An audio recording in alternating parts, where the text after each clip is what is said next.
We have a real jewel in Sonny Spanner and his research skills as it pertains to the U.S. military. And keep in mind, he's over in Holland. But anyway, I get off the.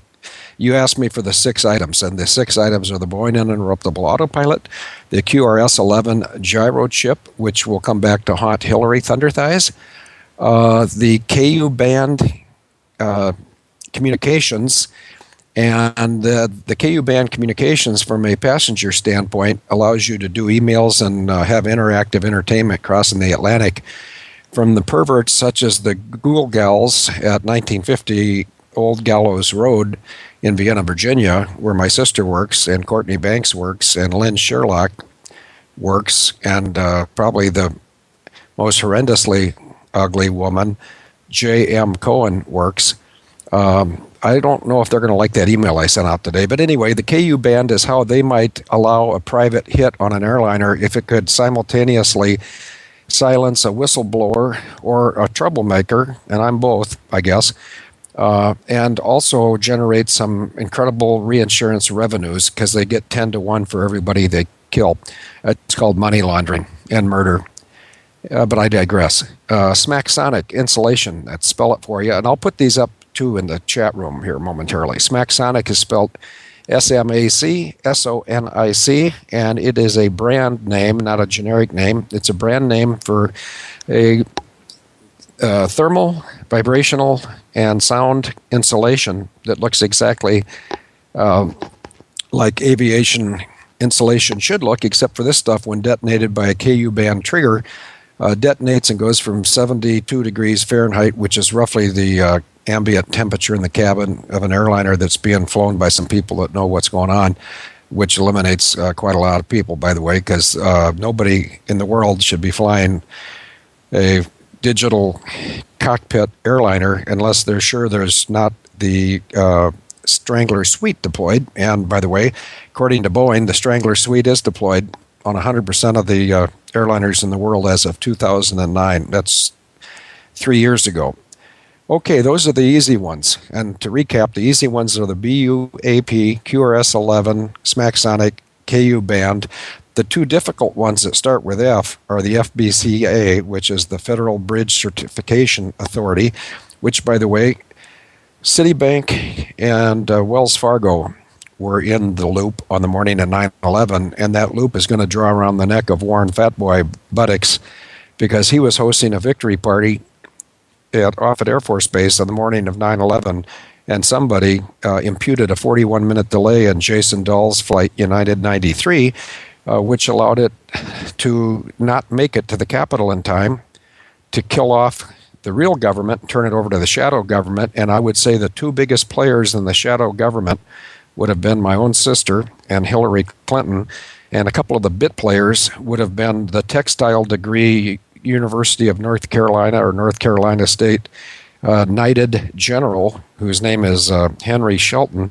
He'd be a bit player, as would the Speaker of the House. I think his name was Denny Haskert, and I'd like someone to correct me if Denny Haskert was not the Speaker of the House on the morning of 9/11, because if he was not, then perhaps that guy that's been married 3 times and has 3 different religions and a beefy jowl and a lesbian wife, maybe it was him. David, over to you.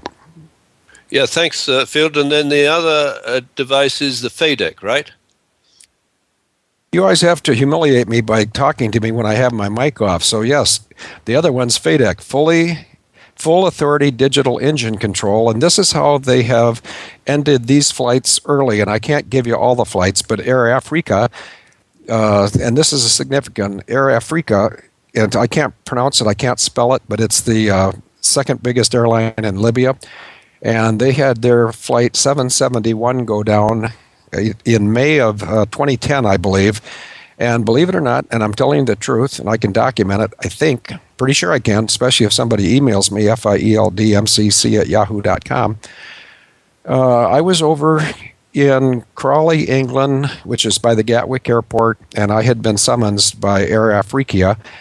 It's a tough one, and I know Craig's there, and I know he's good with a computer. Maybe he can find that name, and you can see why I have difficulty spelling it, or... In fact, never mind, Craig. Sonny Spanner's here. He can get it really quick because he's familiar with Air Africa.